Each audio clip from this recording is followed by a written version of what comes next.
Shalom Bapak Ibu, sahabat Galilea yang diberkati oleh Tuhan Yesus. Kembali kita siapkan diri seperti biasa.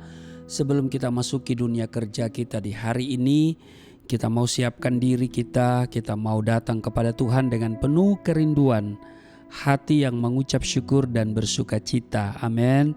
Sebab Tuhan baik, sungguh baik, teramat baik dalam hidup kita. Mari kita berdoa. Bapa Surgawi Allah, di dalam nama Yesus Kristus, kami kuduskan namamu, datanglah kerajaan-Mu, jadilah kehendak-Mu di bumi seperti di surga. Kami datang mengucap syukur sebab Tuhan begitu baik, teramat baik dalam hidup kami yang telah mengaruniakan hari ini bagi kami. Terpujilah Engkau dan urapi kami saat kami baca, dengar, renungkan firman-Mu. Urapi juga hamba-Mu yang tidak ada apa-apanya. Di dalam nama Yesus Kristus kami berdoa dan mengucap syukur. Amin. Bapak Ibu, ada satu ayat di dalam Amsal pasal 25 di ayat 28 dikatakan begini.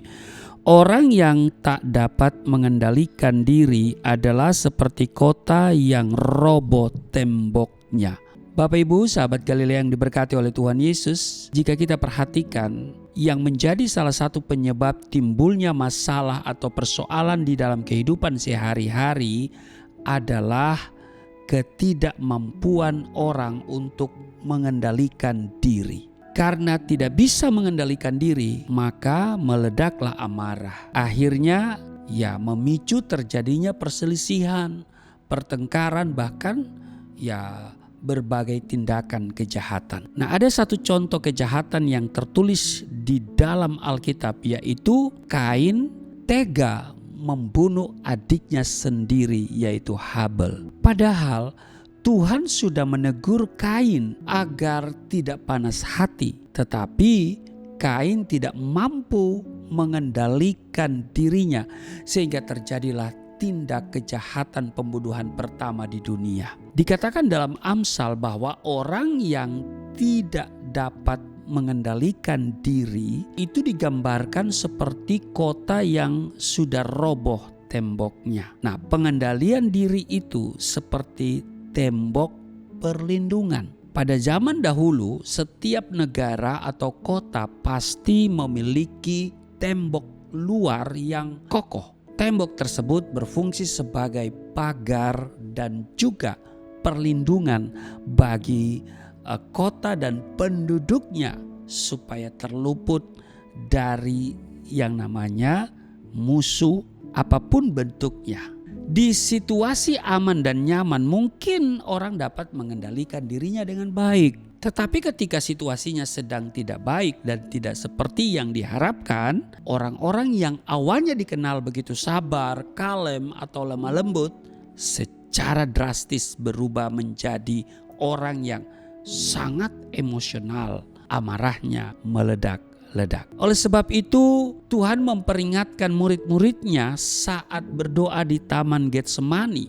Berjaga-jagalah dan berdoalah supaya kamu jangan jatuh ke dalam pencobaan. Roh memang penurut tetapi daging lemah. Demikian yang tertulis di Matius 26 ayat 41.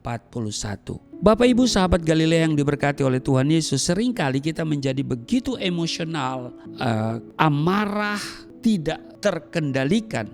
Bukan karena masalah yang kita hadapi terlalu besar, namun karena kita tidak dapat mengendalikan diri sendiri. Cara yang tepat untuk bisa mengendalikan diri adalah menyediakan waktu lebih lama untuk berdoa dan bersekutu dengan Tuhan. Amin.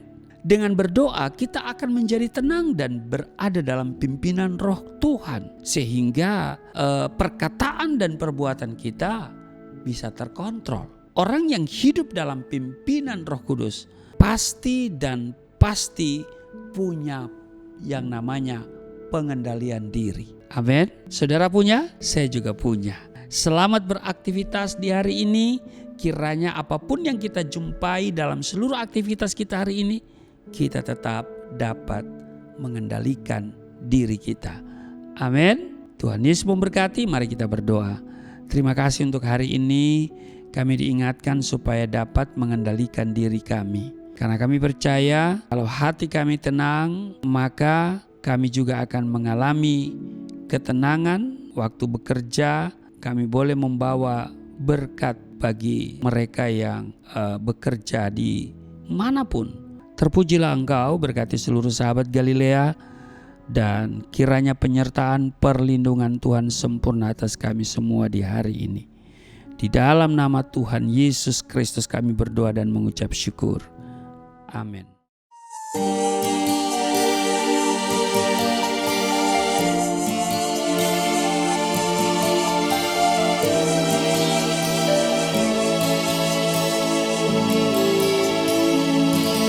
Bapa kami yang di surga,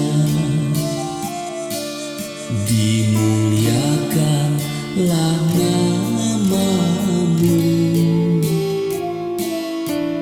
Datanglah kerajaan, jadilah kehendak-Mu di bumi seperti